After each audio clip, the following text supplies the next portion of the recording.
When I started thinking about MVP candidates and matchups and who's gonna do what, there's two statistics that I really look at that really paints a good picture of how well a player performs on a day-to-day basis. These two things are usage rate and the player efficiency rating. Now, these are advanced metric statistics, minutes, times, boards, times, blah, blah, blah, blah, blah, blah, blah, blah, blah. Basically, they did a bunch of math to come up to these particular numbers that paints a picture that maybe you don't see just from the eye test. I'm a big believer in the eye test. What I see is more than likely what you're giving me. But every now and then, the eye test can be, wrong. Statistics can be wrong. So that's why they made these advanced metrics so you can see things from a different angle. So first up for my MVP candidates, I got Anthony Davis. AD, originally from Chicago, is a beast upon himself. He's reaching his prime. He's 25 years old, which is something that I think a lot of people overlook when it comes to Anthony Davis. Not that he gets overlooked by any stretch of the imagination. He plays hard every night, puts it on the floor, he scores, he can shoot, he gets rebounds, he gets blocks, he plays great defense, and he's a good team player. He's all about the team. So we'll circle back to the two things I was referring to earlier. That's the player efficiency rating, which is abbreviated as PER, or the usage rate, which I don't know what it's abbreviated. I just call it the usage rate because it's not that big a word. I use these two metrics a lot when I'm looking at players, especially players that I don't watch every night. Michael Jordan, who is popularly believed to be one of the, if not the greatest basketball players ever to play the game, had a career usage rate of about 30 and had a player efficiency rating of about 27, 28. We're going to use Jordan as Exhibit A. He's really going to be the basis that we're comparing everybody else to. Those two numbers. The usage is 30, player efficiency rate is about 28. Anthony Davis is coming in this year at an almost ridiculous 37.7 player efficiency rating. Now, Jordan for a career had about 27. His highest ever was about 33. I think that was in the 90-91 season. Now, 4 games in, mind you.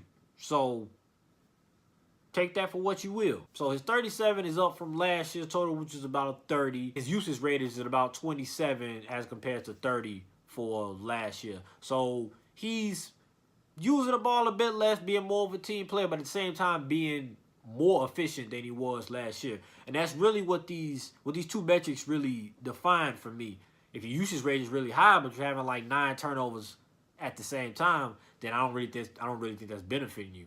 Whereas if your usage rate is high and you have a high efficiency, then that's completely different. That's what LeBron James does on a regular basis. But we're going to get to him a little bit later. So all in all, I think Anthony Davis has a really good chance of coming out this year as the MVP, but it all depends whether he can stay healthy. Next up, we got Steph Curry. Again, we're only 4 games in, but the things he's doing so far, he's actually proven himself to be exactly what we've always known Steph Curry to be, and that is just a statistical beast. He's the best shooter in the league with the KDs and the Klay Thompson, so that automatically takes more pressure off of him because now he doesn't have to do as much, and I think that really helps. People don't really understand when you're playing on a team with better players, that takes pressure off of yourself and allows you to play better because now you don't have to take all the weight on your shoulders all of the time. 4 games into the season, Steph Curry is averaging a pretty ridiculous 30 points, 5 rebounds, and 7 assists. That's pretty good. His usage rate has actually gone up to 31 from 30, which is what it was last year. And his efficiency rating has actually gone up as well from 27 to 28. Coming in at number 3, perhaps should be a little bit higher on this list. Perhaps not. We got LeBron James. I really don't think LeBron James really needs much explaining. Every year he has consistently been, for at least the majority of his career, the best player in the league. And he just continues to take strides to better himself on and off the field. And it shows every day in his gameplay. Everybody else is base level and LeBron James is Super Saiyan. That's pretty much how this is. Oh, his efficiency rating is a lot lower than what we're used to this year. He's coming in at 21. Last year, he had about 28.5. So it's down, but, they're still figuring things out, still figuring how to play with each other. And plus, with the suspensions and injuries they got going on right now, that hurts him a little bit. Basically, his usage rating, surprisingly, has went down from 31 to actually 29. Perhaps the most surprising stat that I've seen about LeBron is that he's playing an astounding 39 minutes a game. that within itself is going to give him plenty of opportunities as far as points, rebounds, assists. So I'm not really worried about LeBron James. I think he'll finish at least in the top 5 of MVP candidates, assuming he stays healthy and doesn't miss 2 games based off of rest. Something you should know about me as far as basketball, I'm a big fan of traditional big men. Not so much traditional big men, but just big men that are, play like big men. Mark Gasol and Andre Drummond and Karl Anthony Towns.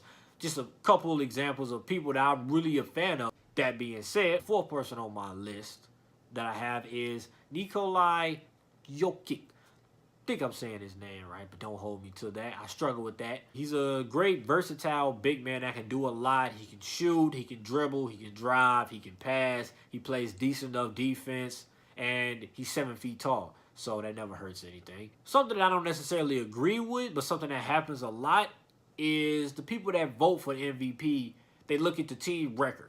I don't really think team record needs to get the weight that it does, but it is a factor. So based on that, that's another thing that Nikola has going for him. I feel like the Nuggets are going to perform very well this year, and they're going to finish top 5 in the West. Statistically, from the advanced match, he's coming in very well. He has an astounding rate of 37 player efficiency this year. Last year, he had about a 24-25 efficiency rating. And one of the biggest things that I'm seeing about him, and again, it's only 4 games, but his usage rating actually hasn't gone up. Last year was about 24.2. This year is about a 24.5. That's barely anything. That's basically the same. So based on all of that and the team's success, I do think that he'll be in the MVP conversation this year, but we'll see. So I got Nikola followed up by another big man, a very popular big man in the league right now, Joel Embiid.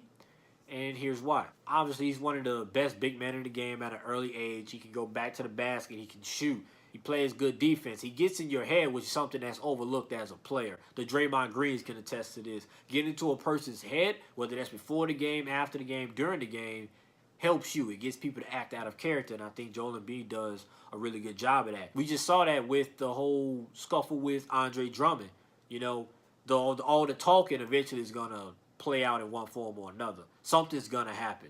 Whether it's the refs looking at you a little differently because you see guys are chirping, or maybe you're talking a little trash right after you hit a bucket in somebody's face and they trying to come back and attack you, maybe being a little bit too aggressive. These things happen. His usage rating is down a little bit, but barely nothing, from 33 to 31. But his player efficiency rating is up quite high. Last year, he came in at 22.9.